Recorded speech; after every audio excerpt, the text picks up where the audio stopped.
السلام علیکم۔ حضرت جریج اللہ کے ولی، ان کا ایک واقعہ۔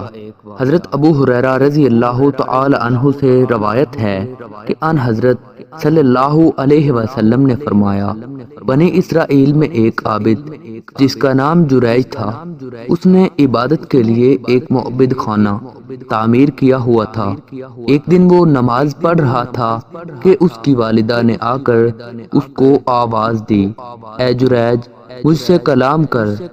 جریج نماز پڑھتا رہا اور دل میں سوچا کہ اے اللہ، ایک طرف میری نماز اور دوسری طرف والدہ، اب کیا کروں؟ نماز پڑھتا رہوں یا والدہ کی سنوں؟ پھر وہ نماز میں ہی مصروف رہا۔ والدہ نے جب دیکھا کہ جریج نماز میں لگا ہے، میری طرف تو توجہ ہی نہیں ہو رہا، تو وہ چلی گئی۔ جب دوسرا دن ہوا تو پھر آئی، اتفاق سے اب بھی وہی معاملہ بنا تو وہ لوٹ گئی۔ تیسرے دن پھر آئی تو اب بھی جریج کو نماز پڑھتے ہوئے پایا۔ اس نے آواز دے کر بلایا، مگر جریج متوجہ نہ ہوا اور ناراض ہو کر چلی گئی اور غصے میں آ کر بددعا دی کہ اے جریج، تمہیں اس وقت تک موت نہ آئے جب تک تم کسی بدکار عورت کا منہ نہ دیکھ لو۔ اس کی دعا قبول ہو گئی۔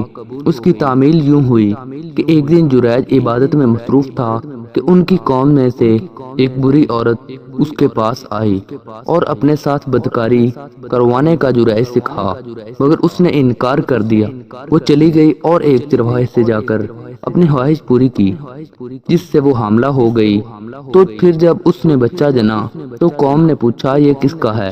اس نے جریج کا نام لگا دیا۔ لوگوں نے غصے میں آ کر اس عابد کو بہت مارا اور اس کی عبادت خانہ بھی گرا دیا۔ جریج نے پوچھا، بھائیو کیا بات ہے، تم مجھے کیوں مار رہے ہو؟ انہوں نے کہا، تم نے اس عورت کے ساتھ بدفعلی کی ہے اور اس نے یہ بچہ جنا ہے۔ جریج نے کہا، اس بچے کو میرے پاس لاؤ۔ لوگ لے آئے۔ جریج نے اللہ سے دعا کی، پھر اس نے بچے کے پیٹ کو ہاتھ سے ٹھونکا اور پوچھا، یا غلام، یعنی اے بچے، من ابو کا، تیرا باپ کون ہے؟ اللہ نے اس بچے کو قوت گویائی بخشی۔ وہ بولا، ابی فلان الراعی، میرا باپ فلاں بکریوں کا چرواہا ہے۔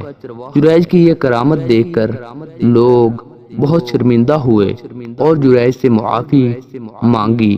پھر دریافت کیا کہ اب بتاؤ، تمہارا معبد خانہ سونے کا یا چاندی کا بنا دیں؟ اس نے کہا، نہیں، بس مٹی کا ہی بنایا جائے۔ اس واقعہ سے سبق ملتا ہے کہ والدین کے ساتھ حسن سلوک کرنا چاہیے اور ان کی بددعا سے ہمیشہ بچنا چاہیے۔